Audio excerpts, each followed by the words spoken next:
Assalamualaikum dan selamat sejahtera semua. Hari ini kita akan mengikuti kursus orientasi KSSM Pendidikan Khas tahun 2020 dengan topik Kemahiran Berfikir Aras Tinggi KBAT.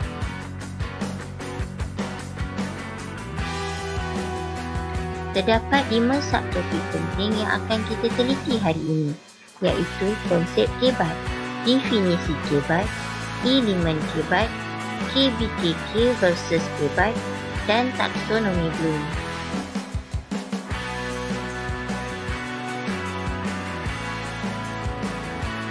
Mari semua kita mendalami setiap subtopik.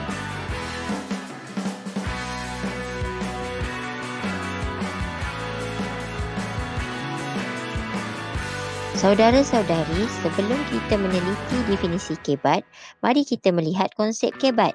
Murid yang menguasai kemahiran abad ke-21 dengan kebolehan dan kemahiran berfikir secara kritis, kreatif dan inovatif mampu untuk bersaing di peringkat global.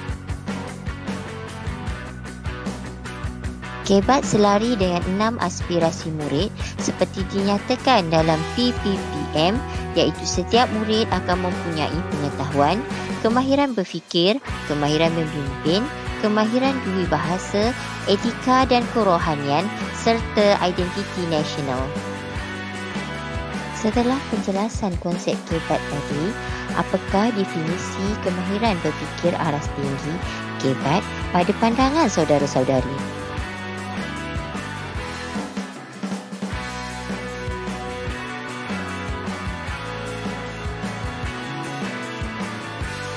Saudara-saudari, KBAT ialah keupayaan untuk mengaplikasikan pengetahuan, kemahiran dan nilai dalam membuat penaklukan dan refleksi bagi menyelesaikan masalah, membuat keputusan, berinovasi dan berupaya mencipta sesuatu. Kita telah mengetahui definisi KBAT. Mari kita lihat pula perubahan pelaksanaan KBAT di bilik darjah.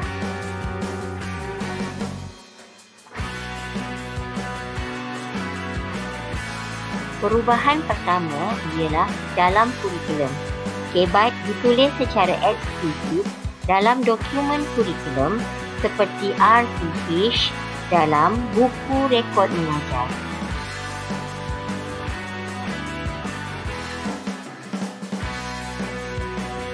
Perubahan pelaksanaan kedua ialah dalam pedagogi. Pelbagai strategi PDP menerapkan KBAT seperti alat berfikir, peta minda, peta aiting, soalan aras tinggi dan inkuiri. Perubahan ketiga ialah dalam pentaksiran. Soalan berbentuk aras tinggi dalam peperiksaan pusat. Contohnya 40% soalan KBAT dalam UPSR 2016 dan 50% dalam SPM 2016. Kita telah lihat 3 elemen KBAT yang utama tadi. Pertama, kurikulum. Kedua, pedagogi. Dan ketiga, pentaksiran.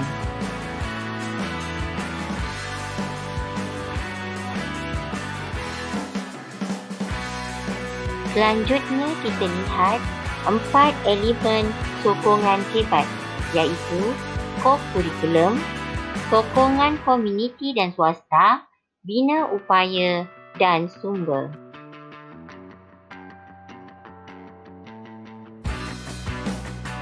Co-kurikulum mempunyai 3 bidang utama, iaitu kelab atau persatuan, badan beruniform serta sukan dan permainan.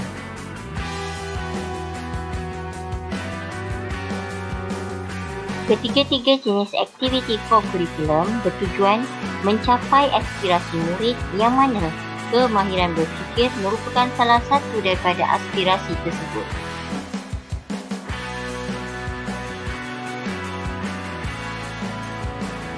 Selanjutnya, sokongan komuniti dan swasta adalah dalam bentuk seperti kewangan, peralatan, khidmat kepakaran, bahan bantu mengajar, aktiviti pembelajaran dan latihan guru.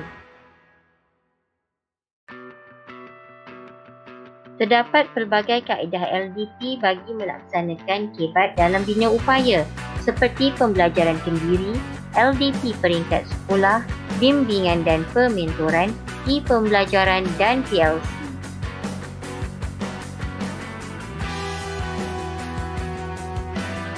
Selanjutnya, elemen sokongan keempat KBAT ialah sumber. Bahan sumber dalam pelaksanaan KBAT melibatkan bahan berstruktur dan bahan tidak berstruktur.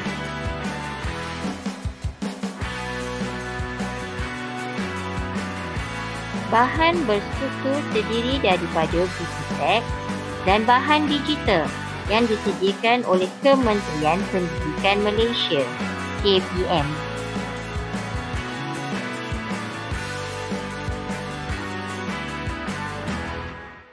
Bahan tidak berstruktur pula terdiri daripada bahan seperti keratan akhbar, jurnal, majalah dan bahan dari internet yang disediakan oleh guru untuk PDP bagi meningkatkan KBAT murid.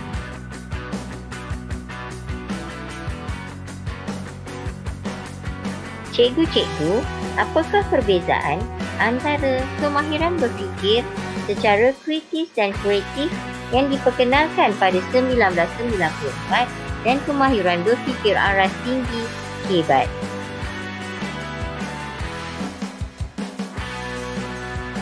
KVKK memberi fokus kepada kemahiran berfikir kritis dan kreatif ke arah penyelesaian masalah dan membuat keputusan. KBAT pula memberi fokus kepada kemahiran berfikir aras tinggi iaitu mengaplikasi, menganalisis, menilai dan mencipta. Perbezaan yang kedua ialah KVKK memberi penekanan dalam kurikulum dan pedagogi, manakala KBAT memberi penekanan dalam kurikulum, pedagogi, pentaksiran, kokurikulum, sokongan komuniti dan swasta, bina upaya serta sumber. Dari Raja Taksonomi Bloom, kita boleh lihat aktiviti kemahiran berfikir aras rendah dan aktiviti kemahiran berfikir aras tinggi serta penerangan.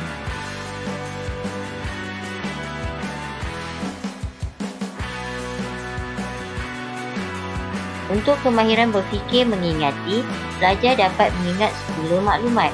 Contoh kata kerja yang boleh cikgu gunakan ialah seperti mengenal, menyenarai, menamakan, memadankan, menyatakan, menyalin dan menyusun.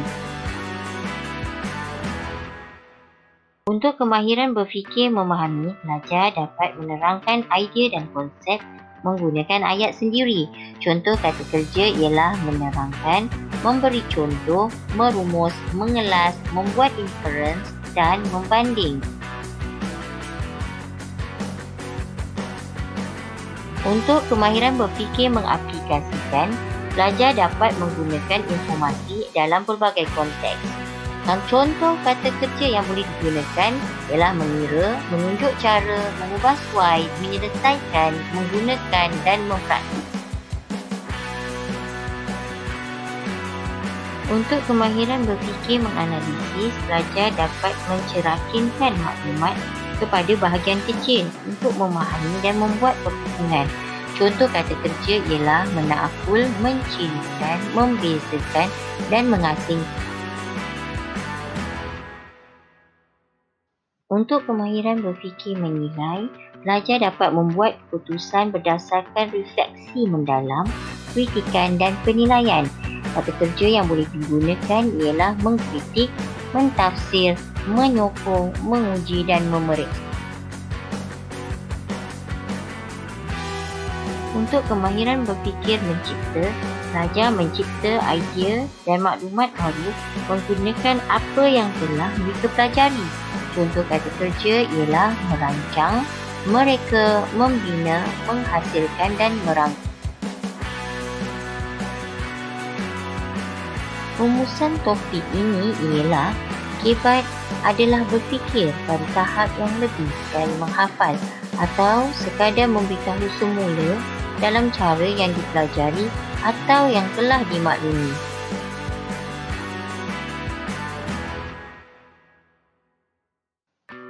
Dalam proses kemahiran berfikir aras tinggi, sesuatu perlu dilakukan terhadap fakta atau perkara yang diketahui seperti memahami fakta dan membuat inference.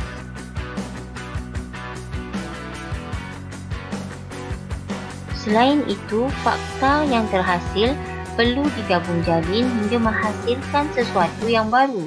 Juga, mengaplikasi fakta dalam usaha mencari penyelesaian kepada masalah baru. Cikgu-cikgu berfikir aras tinggi boleh dipelajari. Melalui amalan, keupayaan berfikir aras tinggi murid boleh ditingkatkan. Terima kasih cikgu-cikgu semua. Jumpa lagi di bahagian yang seterusnya.